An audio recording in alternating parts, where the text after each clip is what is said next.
பிரியமானவர்களே, ஆண்டவராகிய இயேசு கிறிஸ்துவின் பரிசுத்தமுள்ள நாமத்தில் உங்களுக்கு என் அன்பின் வாழ்த்துக்கள். ஜீசஸ் மீட்ஸ் யூடியூப் ஃபேமிலிஸ், கர்த்தருக்குள் சுகமாயிருப்பீர்கள் என்று நம்புகிறேன். அதே போல் ஜிபிஎஸ் ராபின்சன் ஃபேஸ்புக்கில் இணைந்திருக்கிற அத்தனை குடும்பங்களுக்காக கர்த்தருக்கு ஸ்தோத்திரம்.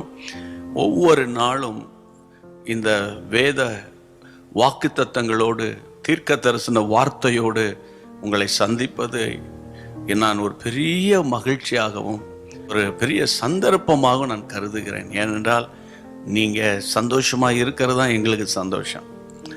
ஆமென். என் பிள்ளைகள் சத்தியத்தில் நடக்குகிறார்கள் என்று கேள்விப்படும் போது அதை விட சந்தோஷம் எங்களுக்கு வேறு என்னன்னு யோவான் நிருபத்தில் சொல்லுவார்.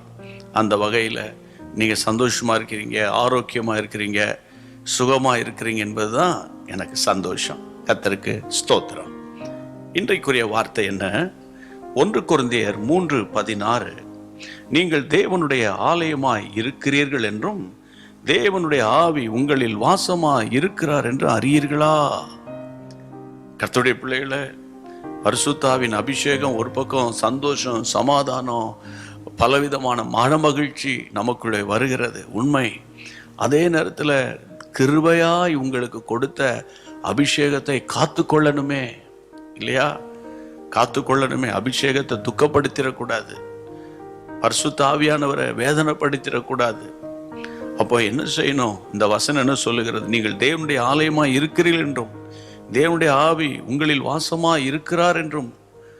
அந்த எண்ணம் எப்போதும் எனக்குள்ளே இருக்கணும், உங்களுக்குள்ளே இருக்கணும். ஆவியானவர் எனக்குள்ளே வாசமாக இருக்கிறார், நான் ஆவியானவரால் நடத்தப்படுறவன், ஆவியானவரை நான் விசுவாசிக்கிறவன், ஆவியானவரை நான் மனப்பூர்வமாக ஏற்றுக்கொண்டவன், ஆவியானவரை நான் சுமந்து செல்லுகிற ஒரு பாத்திரம் என்ற எண்ணம் எப்போதும் உங்களுக்குள்ளே இருக்கணும். சரியா? அப்புறம் இரண்டாவது என்னன்னு கேட்டால், தேவனுடைய பிள்ளைகளை, 1 கொரிந்தியர் 3:17 பாருங்கள். ஒருவன் தேவனுடைய ஆலயத்தை கெடுத்தால் தேவன் அவனை கெடுப்பார்.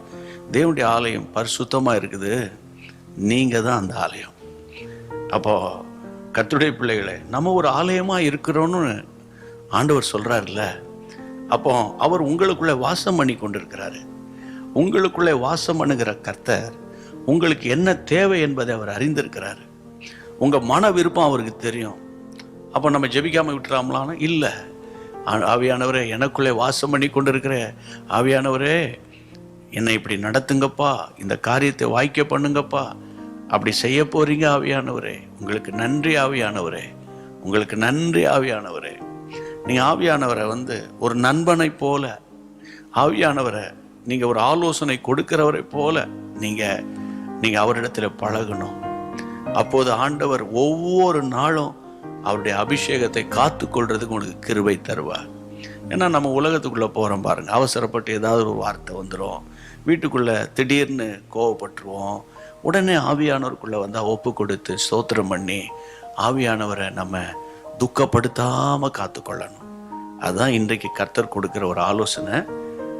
ஒரு பக்கம். மறுபக்கம், அவர் எப்போதும் உங்களை வழி நடத்தி, உங்களை திடப்படுத்தி, தைரியப்படுத்தி, தம்முடைய கிருபையின் நிழல்ல உங்களை மூடிக்கொள்வார். சரியா? நம்புறீங்களா? அப்போ என்னோடு கூட சேர்ந்து ஒரு ஜெபம் பண்ணலாம். நல்ல பிதாவே, ஆவியானவரை காத்து கொள்ளணும். ஆண்டவரை, எங்களுக்குள்ளே நீர் வாசமாக இருக்கிறீர், நாங்கள் தான் ஆலயமாக இருக்கிறோம்ப்பா. ஆண்டவர், ஆலயம் தீட்டுப்படுத்திடக்கூடாது, ஆலயம் அசுசி படக்கூடாது, ஆலயத்தில் விடிப்பு வீரர்கள் ஆண்டவரே வந்துடக்கூடாது என்ற விஷயத்தில் நாங்கள் ஜாக்கிரதையாக இருக்க உதவி செய்யும். என்னோடு சேர்ந்து ஜெபிக்கிற என் அன்பு சகோதர சகோதரிகள், ஜீசஸ் மீட்ஸ் யூடியூப் ஃபேமிலிஸ், ஃபேஸ்புக்கில் இருக்கிற குடும்பங்கள் அழைத்து ஓங்கட்டும். இந்த நாளில் அவங்க செய்கிறதெல்லாம் வாய்க்கட்டும். ஆண்டவரே, இந்த ஜெபத்தை கேட்ட தேவனுக்கு ஸ்தோத்திரம், ஸ்தோத்திரம், ஸ்தோத்திரம். இயேசுவின் நாமத்தில் பிதாவே, ஆமென். மறந்துடாம மற்றவங்களுக்கு ஷேர் பண்ணி அவங்களும் உங்களை போல திடமனதாய் இருப்பதற்கு நீங்க உதவி செய்யணும். கர்த்தர் சித்தமானால் மீண்டும் சந்திப்போம். God bless you. அன்பான தேவனுடைய பிள்ளைகளே, இச்செய்தி உங்களுக்கு மிகுந்த ஆசீர்வாதமாக இருந்தது என்று நாங்கள் நம்புகிறோம். தொடர்ந்து எங்கள் செய்திகளை கேட்டு கர்த்தருக்குள் ஆசீர்வதிக்கப்பட ஜீசஸ் மீட்ஸ் மினிஸ்ட்ரீஸ் என்கிற எங்கள் யூடியூப் சேனலை சப்ஸ்கிரைப் செய்யுங்கள். மேலும் உங்கள் ஜெப உதவிக்கு எங்களோடு நீங்கள் தொடர்பு கொள்ள வேண்டிய தொலைபேசி எண் 98412588 5286 மற்றும் 7299546363. Email gpsrobinson@hotmail.com. கர்த்தர் உங்களை ஆசீர்வதிப்பாராக.